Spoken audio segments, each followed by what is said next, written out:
You are listening to URN, You Are Enough, a safe space for everyone. Honest conversation, Filipino voices, the nursing journey, unfiltered. Simula na! You are enough.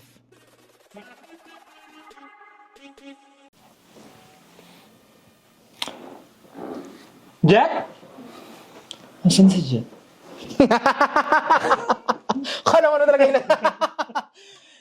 Bakit? I'm finding my place, Ryan. Tama. I'm finding my place. But hello everyone. Again, this is Jet. This Ryan, I'm finding my place. Perfect. Okay. And you're watching URN.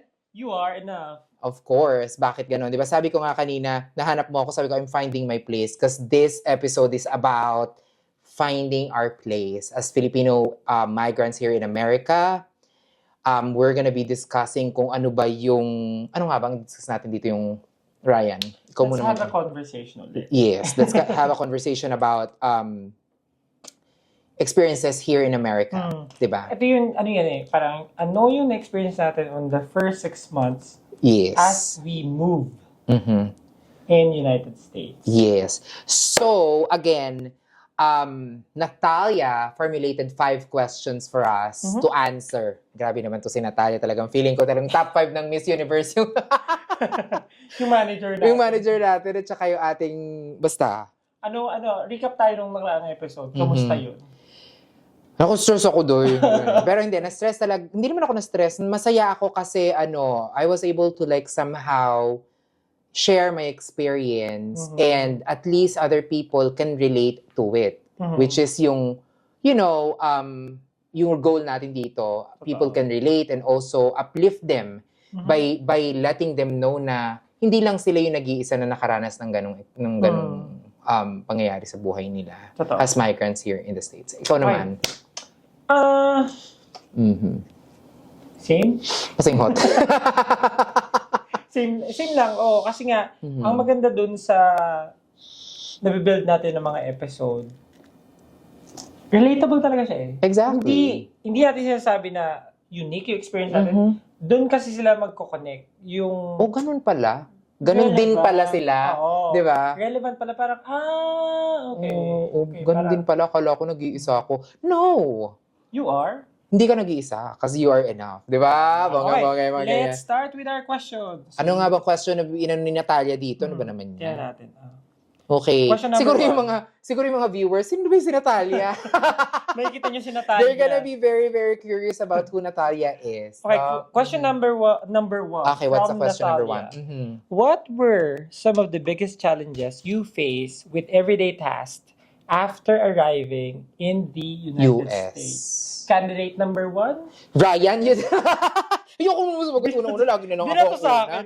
So, Mhm. iba yung day-to-day EDS ba ito matatawag? Hindi naman, pero siguro naman. biggest challenges ng mga panahon. Ako siguro, iba kasi talaga yung, iba yung itsura ng grocery store nila. Kaysa Tapos, sa atin sa Pilipinas, correct? Kala ko ba ako mauna? Tama, nag-agree lang ako. I was just Hindi, agreeing. joke lang. Go Hindi, ahead. yun nga, iba yung grocery store nila, tapos malungkot yung mall. Mhm. Yung mall nila dito, katulad ng, yung una natin na pinuntahan. But Jenny also, Outlet. hold on, but also, again, we live in DMV area. We Iba live in dun sa DMV ibang area. mga, Kasi ang DMV, diba, para lang sa information na Yes. nakararami, we live in DC, Maryland, Maryland, and and Virginia. Virginia. So, Correct. medyo maliliit kasi siya kumpara sa ibang mga states. States, yes. Pero, malakas Yeah. tong state na to. Amen. Oo. Go So, ahead. yun nga, babalikan ko yun. Yung pag-grocery, yung shopping, syempre, nag-adjust din yung utak ko ng mag-convert ba ako. Una kasi, yun talaga yung default mo, nag-convert ka na parang, mahal nito. Yeah, Though yeah. sinasabi nila yung cost of living, ganito, pare-pareho lang. Pero yung default mo na parang, ang mahal naman ng manok na to, ang mahal Yeah, all ng the suka, chicken. ganito. Tapos, dun sa grocery pa, hindi mo makikita dun sa mga common na groceries dito, yung Asian food. Items. Oo, yung Correct. items yan. Mhm. Plus, Kahit yung suka, di ba? mm, Yung simpleng meron sa suka, kanila the parang vinegar, yung vinegar lang, tawag doon sa vinegar. yung clear na vinegar. Oo, ay, ang alam ko doon sa clear na vinegar, yung pang, ano yun eh, pang... Pangyamanin. Hindi, pinanglilinis ko kasi sa, sa towel yun. Oh, Sa nice. towel. Tapos, public transportation, never had I ever na-experience ko sumakay ng public transport dito. Nakatingin si Natalia. No, I think we've had nung when we went to New York. Yung Oo, yun lang, train. yung mga Pero metro yung bus, ganun. yung bus daw kasi yung medyo kakaiba eh. Yeah. Sa New York. Pero Yeah. dito sa Maryland, hindi. Yes. At saka ang isa pa sa stressful dito, nung unang mga ano. yung paghahanap ng apartment. Kasi feeling ko magiging homeless ako. Correct, no? Nakakatakot talaga yun. Ikaw. Well, ako, I think yung one of like some of the biggest challenges I have faced when you first got to the States was, yes, I can agree with the transportation. It was a little bit traumatic on my part kasi coming Ano from... yung trauma? Charot. No, but also kasi sa someone who worked in Singapore in the past, knowing Singapore, ang sobrang efficient ng transportation ng Singapore. And when So pag you sinabi, tend to compare? yes, parang sabi kasi pag sinabi sa Singapore na for example, the bus will arrive in 1 minute. Andyan ang bus talaga. In 10 minutes? In 1 minute. in 1 Pero minute. dito talaga, sabi niya, kasi sabi ko, itry ko nga yung bus. Kasi, itry ko nga yung bus. Kasi this is really one of the memorable experiences I've had here in the States. Sinubukan mo? Yes, I've tried it. Because I was in a hotel. Kasi di ba gano'n naman talaga, in the first few weeks, we're gonna be staying in a hotel.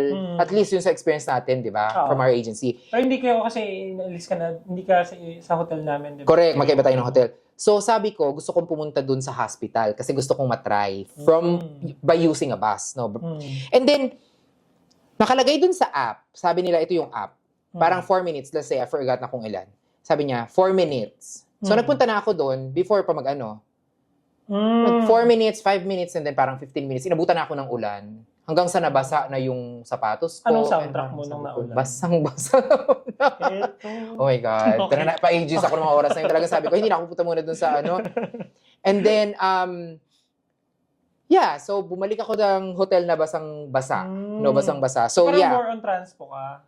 Yun, isa yun sa mga hindi ko makakalimutan. But also, yung finding a house, hindi siya ako masyadong nahirapan kasi, my manager, Sir Jerry was really helping me. He was actually my guardian angel coming to the States. Mas nahirapan ako maghanap ng sasakyan. Baliktad tayo kasi ako, nasa Pilipinas pa lang, inaalam ko na ako, ano yung pinakamalapit na Apartment. dealership. Oh, the dealership. Kaya yun, meron na talaga idea. Pati alam ko na din yung model ng car.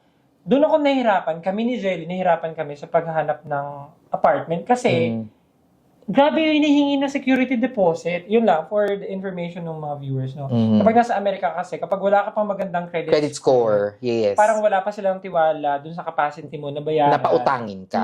Correct. So maglalabas ka talaga ng, kasi ngayon parang ang mga security deposit lang namin, 200 to 400. Dati parang kamatch talaga siya ng kamatch talaga siya ng rent mo. Sobrang stressful noon. Yeah, so going back dun sa sasakyan, kasi kasi nga lagi kong nako-compare yung when I was working in Singapore, parang sabi ko, ayoko naman magsasakyan. But again, sa Amerika, talagang necessity yung sasakyan. Oo, diba? necessity. Talagang kailangan mo magkasasakyan. So I wasn't really looking forward to get a car, parang ganun at the time. Kasi nga kino-compare ko yung life ko nung nasa Singapore ako, kasi baka mamaya madali lang naman mag-travel, ganun. But yun, tapos again, going back dun sa sinabi mo na credit score, grabe talaga yung, kailangan kasing ipa-approve mo pa yung loan and everything dun sa dealership. Good thing, maganda yung program ng agency natin kasi meron silang parang program to bridge. Correct. So yun. Yeah. So, ang maganda dito kasi nga, yun, i-relate natin dun sa URL. No? In terms of uplifting, it took us time to learn how to adapt on a daily basis. Yeah. Kasi, parang it leave us no choice but to adjust ourselves dun sa mga ginagawa. May iba kasi din talaga na daily task mo na exciting kasi gawin mo na siya experience. Ako talagang parang, at least ikaw yung nagagas. Natuwa ko dun. Correct. Nakakatuwa nga Pero yun. at the same time din, kapag nandun ka sa area na magagas ka, Mhm. tapos madilim, Mhm. dun ko Nakakatakot. Dun ka ayaw talaga Tapos may mag-refill ng biglang gas. makikirefill kunyari or may Oo. maglalakad. Mas Nakakatakot parang meron talaga. niya sa news dati. Anyway. Correct. And yung relevance naman nito, syempre, Well, again, pag nag-uusap-usap tayo, yeah. ay, ganun din pala Ganun siya. din pala sila. Mm. Ganun din pala yung naranasan nila EJ. Mhm. You know, But then, balikan Again, natin yung, ako talaga parang, I am really thankful do sa agency kasi they somehow really provided all the resources Mhm. para na-navigate natin yung, at least yung first 6 months. Mhm. At least yung Totoo. mga ganun bagay, mga basics ba? Pero babalikan ko lang yun doon. Ang medyo naging babalikan ko pala dun sa naging struggle yung sa housing kasi before that kasi hindi pa naman nakikipag-communicate sa akin si Sir Jerry eh. Oo. Pero kasi nakaka-nervous na parang kailangan kasi bibigyan ka nila ng timeline, di ba? Parang kailangan within 2 weeks or 3 weeks makahanap ka na ng apartment, makakuha ka na ng parang approval from the leasing office and all that stuff. At And hindi then, pa thank you, Lord. Leasing office. Yeah, and thank you, Lord. I'm a firm believer of yung pay it forward na concept. And na-strengthen lang talaga nung na-meet ko din talaga si Sir Jay. Okay. Yes. Okay, Okay. move on. Move on to sa pangalang question ni Madam Nathalia. Question number 2. How did you cope with feelings of homesickness and loneliness during your first 6 months? Mhm. Ikaw ako. Sige. Ikaw ako. Ako na. Sagot. Sige, ako na Ikaw, nga okay. lang. Parang ayaw sumagot. But doon sa homesickness kasi, I think during the first 6 months or like the first month, hindi ako nakakaramdam ng homesickness kasi alam mo naman yung pinagdaanan ko, di ba? Parang, hindi pa. Okay. Hindi pa talaga. Parang hindi ko in-expect na makakaramdam din ako ng homesickness. Kasi, alam mo naman na biglang, nung April, bigla na lang sinabing 3 days after lilipad na ako papuntang Amerika. So parang, nandun pa ako sa moment na parang I was anxious, I was overwhelmed with so many things, parang feeling ko na nanaginip lang ako, parang ganon. And then, siguro after couple of months, dun ko lang naramdaman na parang namimiss ko yung family ko, ganon. And then, how did I cope up? Thankful ako na pinanganak tayo sa generation na ito kasi lagi kong nakakausap yung family ko over yung sa video call, ganyan. Yun yung isa sa mga ways paano ako nakakope sa homesickness. And also, lagi kasi din tayo nakikita yung mga kabatch na tayo magkakabatch eh. Diba? Kasi malapit lang din naman yung apartment. Correct. Mhm. In a sense na malapit yung 30 minutes from our apartment papunta sa inyo. Malapit na yun eh. Malapit na yun kung nagda-drive ka. Ikaw nagda-drive ka nga. Pero kung Pang nilakad mo yun. hindi pag using yung transport. Ay, matagal yan. Medyo matagal. An hour, yes. So sa akin naman, yung first 6 months, sa akin talaga parang, ewan ko yung utak ko talaga parang minsan by the book eh. Correct. Hit ng 6 months, gul-gul na talaga ako ng parang, kasi night shift naman ako eh. Night shifter ako. Si Zal naman pang morning yan. So, most of the time, hindi kami talaga nagtatagpo. Parang pumasok na siya ako, kauwi ko lang, tapos pumasok siya, off ko noon, parang akin yung buong apartment. Talagang iyak kong iyak. Pero totoo naman yung sinabi mo din, maganda nga yung generation natin kasi what more kung walang video call, tapos wala kang sariling phone, letter ka lang talaga, di ba? Parang, baka hindi ako nag-migrate. hindi totoo, ang hirap nun. Pero ang maganda nga nun, sinabi mo nga, yun nga, meron tayong, somehow may community. Kung maalala mo, meron tayong chat group ng Maryland. At saka yung buong agency natin. Yung buong batch natin. Even kahit pinadala na yung iba't iba sa iba't ibang mga state. Tapos meron yung Maryland nga. Exactly. Well, yun, maganda talaga na somehow we have each other to uplift yung isa't isa. Totoo. Diba? And also, I think, most of the time ako kasi talaga, kilala naman nyo ako, magsisimula talaga ako mag-share ng pag nalulungkot talaga ako, very open ako sa ganyan. Kaya, maganda yung sense of community, kasi meron kang group na alam mong naintindihan ka din. Kasi sometimes kasi there are things na hindi mo ma-share sa family mo din, na ma-share mo sa mga friends mo. Not because nililihi, yung parang gusto mong ililihi, parang gusto mo kasi, correct, but because you don't want them na mag-alala din. Totoo. Diba? Kasi malayo ka, ganun. Saka sa isipin. Oo nga, diba? Totoo. Ayun. So, third question natin. What- Kaling kay? Natalia. P. Si Natalia P. Kay Natalia P, yes. Ang sabi ni Natalia daw ay, what difficulties did you encounter in the workplace as a new immigrant? Grabe. Ay, ito, medyo ano talaga to. Mahaba mahaba to. Pero, mag-start ako dun sa ito nga yung focus ng study ko, di ba? Workplace adjustment. In a sense na, hindi lang yung practice mo yung nagbabago eh. Healthcare setting. Bukod dun, Jet, multicultural. Yung iba, hindi naman galit, pero mataas yung tono. May ibang condescending talaga yan. Correct.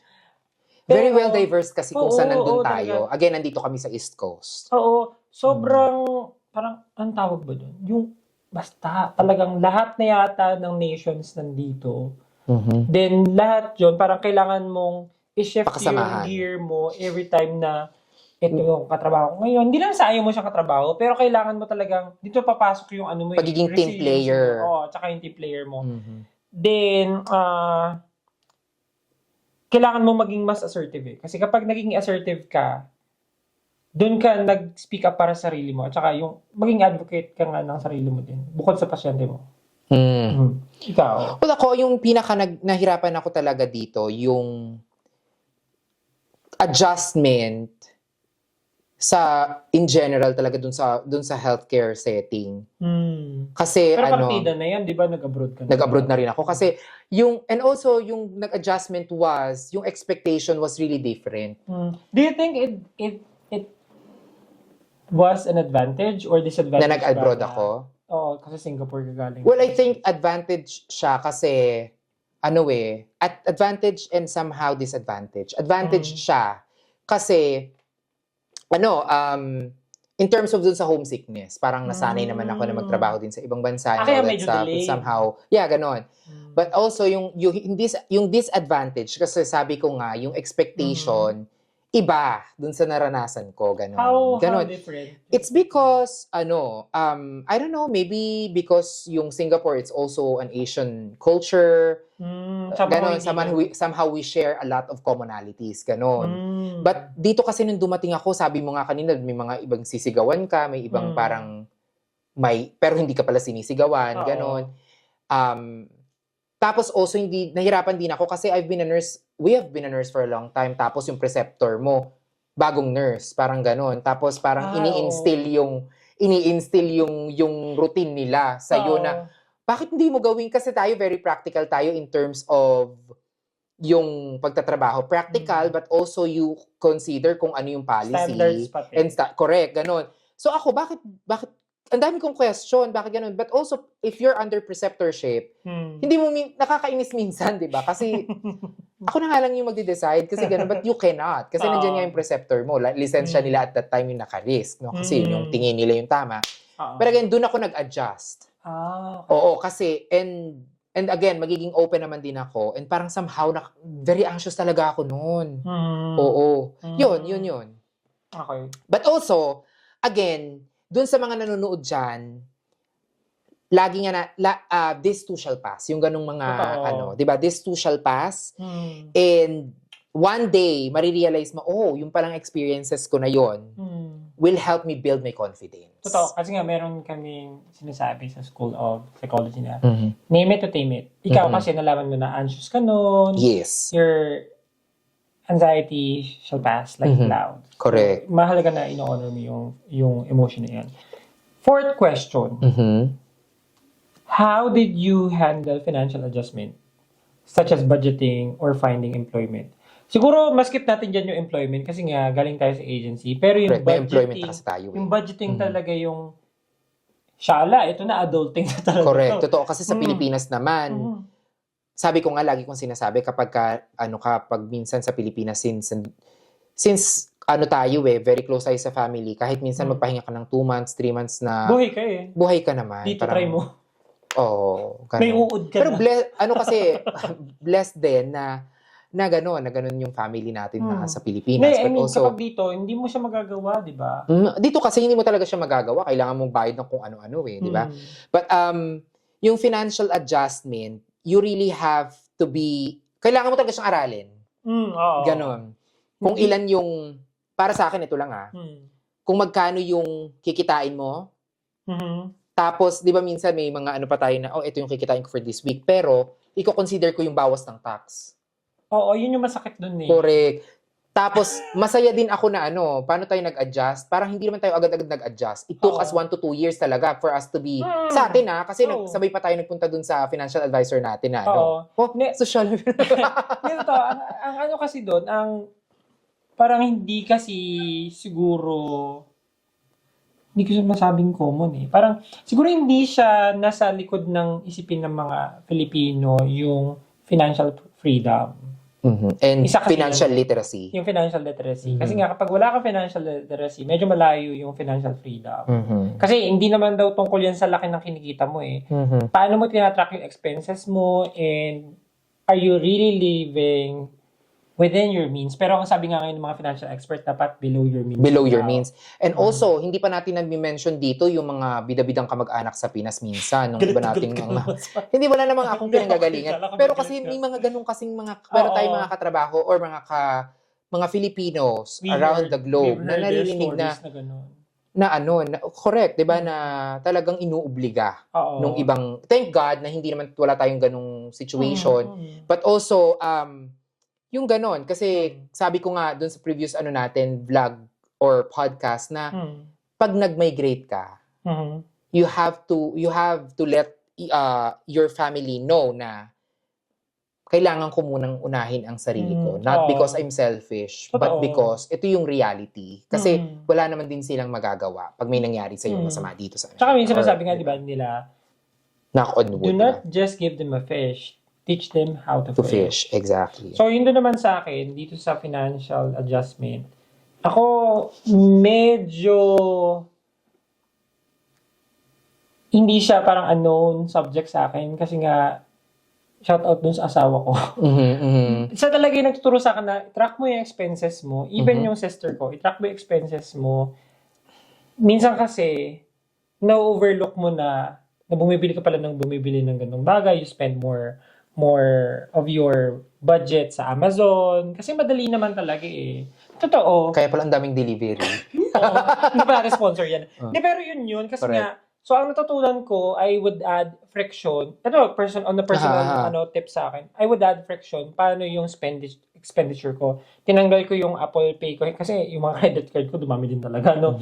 May dalawa lang ako na credit card na ginagamit for needs at saka yung wants ko. Correct. Then, hindi siya lahat nakakalagay sa Apple Pay ko. Then, yung mga shopping app, wala din. So, kailangan ko magbukas ng laptop or kailangan ko magbukas ng iPad para lang makapag-shopping. Ako, siguro in terms of budgeting, ako naman, gumagamit ako ng parang 3 credit cards at this point. So, per credit card, meron siyang limit. Let's say, credit card A ay 500 per month. Credit card B is 400 per month. Ganon. Credit card C will be like mga, kunyari, 300 per month. Ganon. So, pag nag-exceed na ako doon, stop na muna ako. Ganon. Laging may ceiling, may limit. Ganon. Kasi importante talaga yung matutunan mo yung budgeting. Correct. Nakakatakot kasi. Sa States. Kasi, dyan din minomonitor ng credit bureau. Yung credit bureau, no? How are you spending? How much of your credit limit yung ginagamit mo? Kasi and your ability to pay. Your ability to pay. Kasi nga, dun nataas yung credit score mo. Last question. From Natalia P. Siguro sabi nila, sino ba si Natalia? Natalia, Financial Advisor. Correct. So, what support alam mo, hold on, bago mo yun siguro curious na nga yung mga tao, bakit sabi nila, sino ba si Natalia? Ako siguro sa susunod, igigas natin si Natalia. And she will discuss siguro kasi kilala natin si Natalia, very good at yung mga physical training, yung mga ganyan, working out and so on. I think, Magandang pag-usapan natin kasama natin si Self-care Natalia. yun eh, Of self-care course, yes. So, punta tayo sa ikalimang Balikan natin question. to. What support system did you find helpful during your adjustment period? Ano nga ba yung nakatulong sa'yo during the adjustment? Okay. I think simulan natin unang-una kay Lord. Amen. Number 1 kay Lord.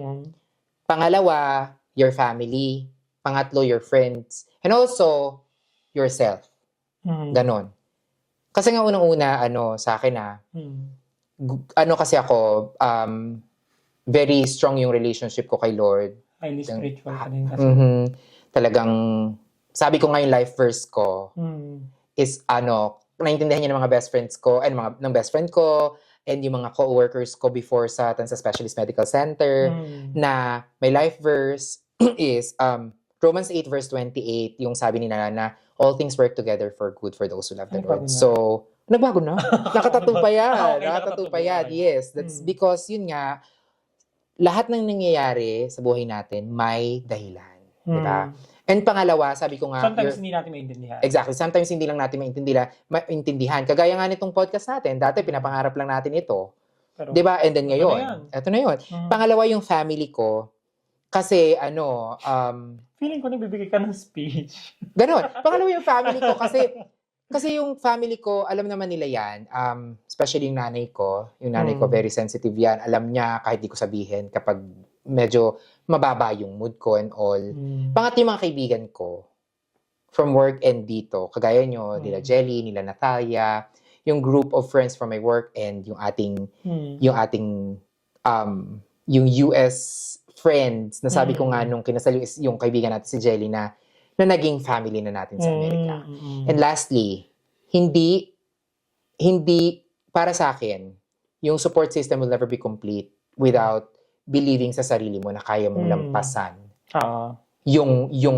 yung bawat struggle na na-encounter natin sa Amerika. And back to you, di ba? So yun, balikan ko yung question kasi, what support systems did you find helpful? So yung support system kasi talaga,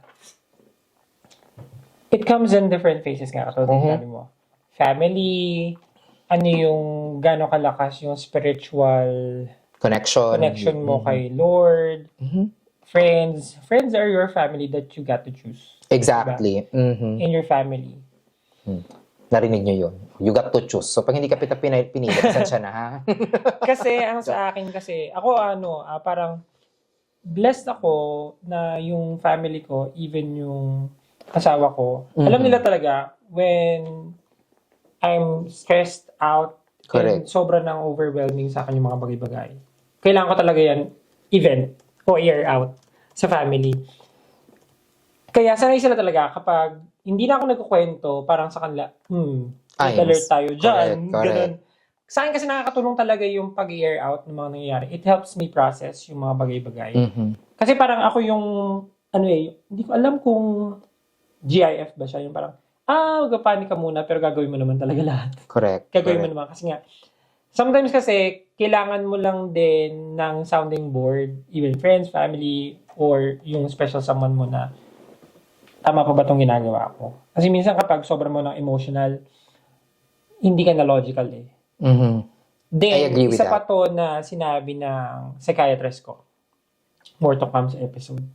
Kasi sabi niya sa akin, kapag nandun ka sa depressive state, kahit meron ka medication, even you go to therapy, may isang ingredient dyan na kailangan mo talaga ilagay para makamove on. Kailangan mo ng conscious effort. Totoo. Hindi ako, may naalala lang ako. I'm so sorry. Tama naman. Kasi lagi natin ito pinag-usapan. Kailangan mo ng conscious effort na tulungan mo din yung sarili mo. Doon ako magre-resonate na sinabi mo, yung sarili mo. At the end of the day, yes, correct. Piliin mo yung sarili mo at the end of the day. Sinabi din ito ng sister ko, kapag pinipili mo yung sarili mo, wala namang problema eh. Kasi you are. Enough. Diba? Diba? Yun yung kailangan mo kasi. Ang sa akin dito sa adjustment, acknowledge mo na, totoo, mahirap naman kasi talaga. Mahirap, iiyak ka, tatawa ka, parang iniisip mo ano na bang nangyayari. Pero, This too shall pass, sabi mo nga. So, ano yung 30-second takeaway mo? 30 second lang. So ako, tandaan nyo si Leia. Sino sila yan? Sabi nga si learn, adapt, and embrace. You have to learn to navigate yung mga dito sa kung saan ka man pupunta. Sabi mo kasi Leia. Lae yun. Ay, Leia. Ay, sorry. Learn, embrace, and adapt. Sorry. Kung naging lae tuloy, naglaing na lang dayo. Hindi, pero, so, Leia. So, again, si Leia, learn to navigate kung ano man kung saan bansa ka man pupunta. And embrace kung anong struggles, kung ano mang mga challenges yung haharapin mo kasi this too shall pass. Di ba nga? And lastly, adapt. Wala kang choice. Don't get me wrong. Kasi again, sabi ko nga, ikaw yung tutulong sa sarili mo. Di ba? Para malampasan mo to. Diba? Kasi you are enough. Tama. Ikaw, what's your 30-second takeaway on this episode, Ryan? Sa akin siguro,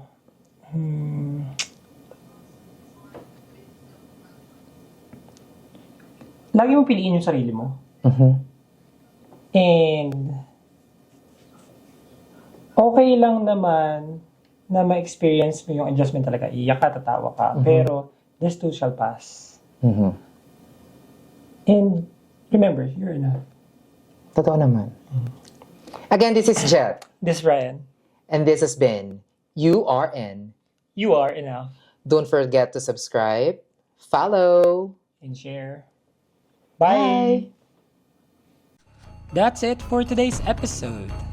You've been listening to You Are In. Keep growing, keep learning, and keep showing up. You are enough. Till next time.